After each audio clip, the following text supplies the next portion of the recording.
all of a sudden I heard the shooting.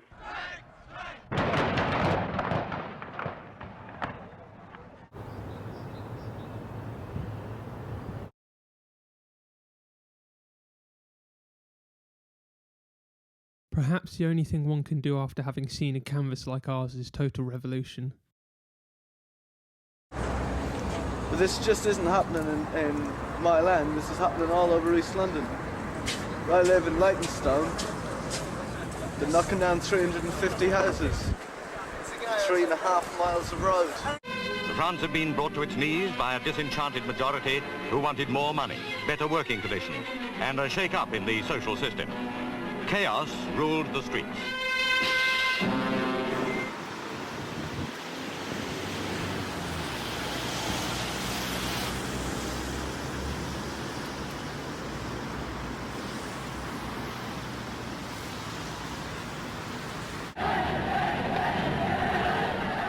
The mob was incensed by the sight of riot police. Sanity and social responsibility were forgotten.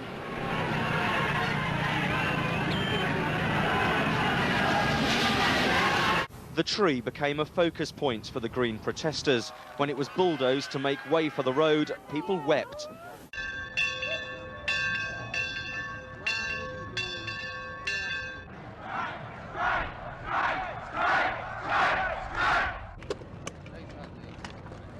It was the last vestige of living space from an entire row of homes that had once stood there. To us, this was a monument to erased neighbourhoods and communities throughout East London. Plus, it was part sponsored by Tarmac, the company who had trashed Twyford down.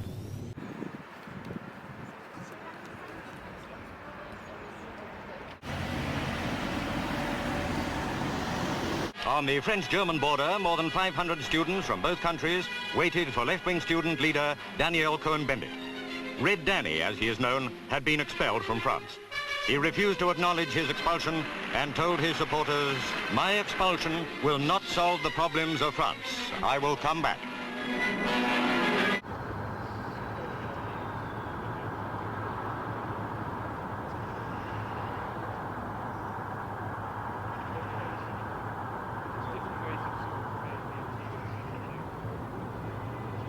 After you feed them, then what will we do? Will you ask them to leave? They've got grievances, they've got demands. There are demands on both sides. We have to talk. Environmental campaigners have trying to stop it being built, but without success. They say they're tired of the authorities dithering. You don't talk during a state of emergency, Mike. You know that. Come on. I'm sorry, but we'll I don't talk want as people soon shot. as we get this settled down. I don't want people shot on this campus, just as a citizen of this campus. Who wants people All shot? right, but they're sitting quietly. Okay, will you ask them to leave?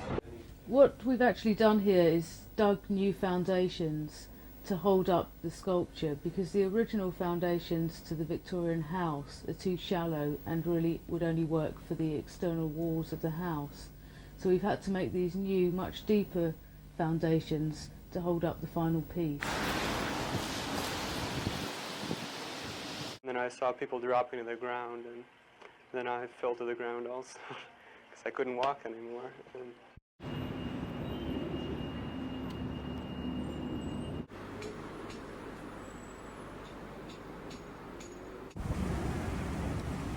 we've been advised by Bow Council to board up everything.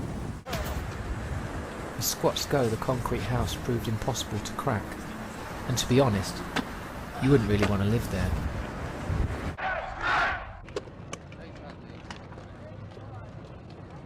the tear gas first started down the Commons, then the guard moved up on both sides of Taylor Hall and forced the kids off the Commons. Then one group, I don't know how many there were, 50 maybe, perhaps more, perhaps less, moved down into the practice football field. The simmering of unrest amongst its student population rapidly boiled, then boiled over. Citizens from every walk of life, from every class, became involved. Unrest, which had lurked beneath the surface, spilled into the open. During the construction of the controversial M11 Link Road, campaigners' direct action suspended building work for 2 years. The security bill topped £26 million.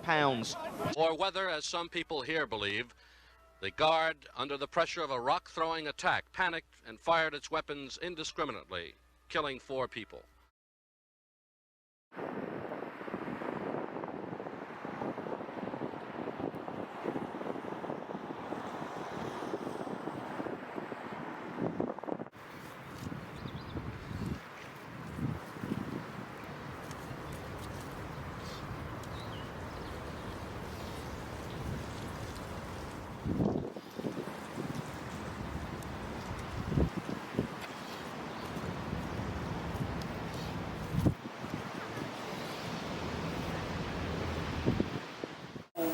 you know, the demolition stuff wasn't that interesting, but in fact it was, as I'm sure this video diary will show, that just the change towards the interior of the house and the way you kind of live and breathe sort of beneath the skin of the house, and we're like these sort of little animals that have been in there, just sort of gnawing away at the surface and getting into the woodwork and chewing it all up and spitting it out. It just seems to me that that was a very, very, very important part of the piece.